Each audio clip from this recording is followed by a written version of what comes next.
De nouveaux affrontements meurtriers se sont produits lors d'une manifestation contre la mission des Nations Unies en République démocratique du Congo. Descendus dans la rue pour la 3e journée de protestation consécutive dans l'est du pays, les manifestants accusent la force de maintien de la paix de ne pas protéger les civils alors que la violence s'accroît dans la région orientale. Ils demandent le départ des forces de l'ONU présentes dans le pays depuis des années. Le Congo, c'est notre patrimoine. Le Congo, c'est pour les Congolais. Et depuis que la MONUSCO est là, la MONUSCO ne fait rien. La population est égorgée du jour au jour. Et pourtant, nous avons une mission de l'ONU pour sécuriser la population. Mais la population est massacrée. La population, on égorge les gens comme des moutons à la présence de cette MONUSCO-là. Quand les casques bleus rentreront chez eux, nous allons nous occuper nous-mêmes des choses. Ils disent qu'ils n'ont pas les moyens de combattre le M23, alors nous allons nous défendre par nous-mêmes. Si l'ONU ne part pas aujourd'hui, nous allons continuer à manifester jusqu'à ce qu'ils le fassent. L'est du Congo, riche en minerais, abrite une myriade de groupes rebelles et la sécurité de la région s'est détériorée malgré une année d'opérations d'urgence menée par une force conjointe des armées du Congo et de l'Ouganda. Au moins 15 personnes ont été tuées et des dizaines d'autres blessées lors des 2 jours précédents de manifestations dans l'est de la RDC.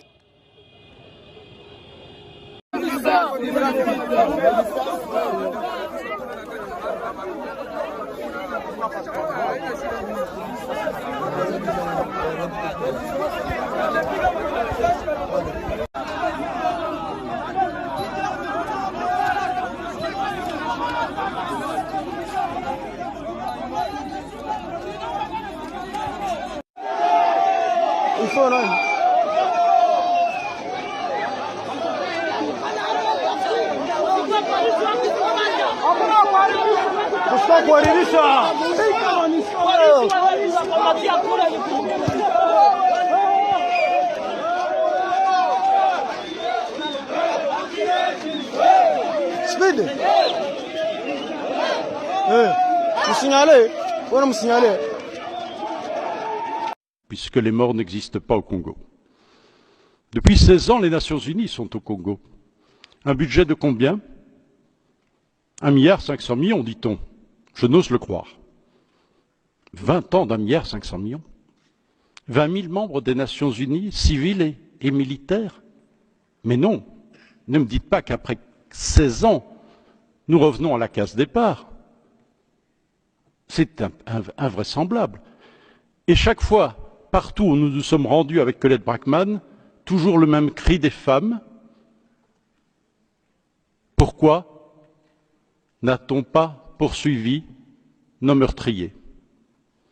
Pourquoi les Nations Unies, qui ont fait un travail exceptionnel, grâce à leurs experts, dans ce fameux rapport mapping, qui est la pièce maîtresse, la pierre angulaire de toute l'action, me semble-t-il, pour faire régner la justice dans ce pays, pourquoi, après ce fabuleux rapport qui a listé les 617 violations graves des droits de l'homme, du droit humanitaire, du droit de la guerre, pourquoi pas de poursuites judiciaires? À quoi bon avoir fait ce travail si c'est pour qu'aujourd'hui, les criminels soient généraux, ministres, pour des sociétés les plus diverses, et qu'avec arrogance, elles soient là, devant le regard des victimes, humiliées, violentées, impuissantes? Pourquoi n'a-t-on pas donné une suite judiciaire à ce document? Les listes existent. Les listes ont été établies. On en a encore parlé hier avec Madame Navi Pillay, qui à l'époque avait des responsabilités importantes aux Nations Unies. Pourquoi cette impunité? Pourquoi pas de justice internationale, pas de tribunal pénal international, pas de tribunaux spéciaux, pas aujourd'hui pour le moment de tribunaux mixtes comme ça a été le cas au Cambodge? Je sais que des propositions ont été faites, qui ont été refusées par les autorités congolaises. Mais enfin, ce cycle nous mène où? Dans le mur absolu. Et on dira encore dans 1 an, dans 2 ans, ah mon Dieu, si on avait su. Mais non, on le sait.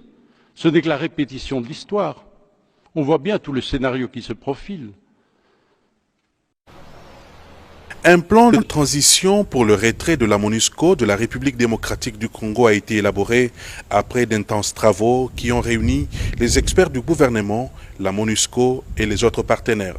Ce plan de transition est coordonné par le Premier ministre Jean-Michel Sama Lukonde et le ministère du Plan est chargé de son élaboration au nom du gouvernement. Le ministre d'État en charge du plan, Christian Mando Simba Kabulo, a, en présence du vice-ministre, reçu Mme Bintou Keïta, représentante spéciale du secrétaire général des Nations Unies en République démocratique du Congo, qui était accompagnée du représentant spécial adjoint pour quelques réglages de ce plan qui sera présenté au Conseil de sécurité des Nations Unies sous peu. Nous étions là aujourd'hui en train de régler les dernières étapes à franchir pour que ce travail soit le reflet d'un vrai dialogue entre la République démocratique du Congo et les Nations Unies dans sa composante totale, mais aussi que l'on puisse aller vers une étape où la société civile sera consultée et les autres partenaires aussi au développement seront consultés. Madame Bintou Keïta, représentante spéciale du secrétaire général des Nations Unies en République démocratique du Congo, ne s'est pas empêchée de féliciter de vive voix le ministre d'État en charge du plan, Christian Mando Simba Kabulo, pour les travaux abattus. Pendant plusieurs semaines, des équipes à la fois de la partie gouvernementale et de la partie des Nations Unies ont travaillé d'arrache-pied. Et donc c'est de voir la meilleure façon d'articuler ça. Et comme je disais, encore une fois, pour moi, j'ai fait ce genre d'exercice dans beaucoup de pays. Et je dois dire qu'ici, je vous dis chapeau et je vous remercie. Après 22 ans d'activité en République démocratique du Congo, ce plan va déterminer le processus de retrait de la MONUSCO du territoire national jusqu'à son départ définitif.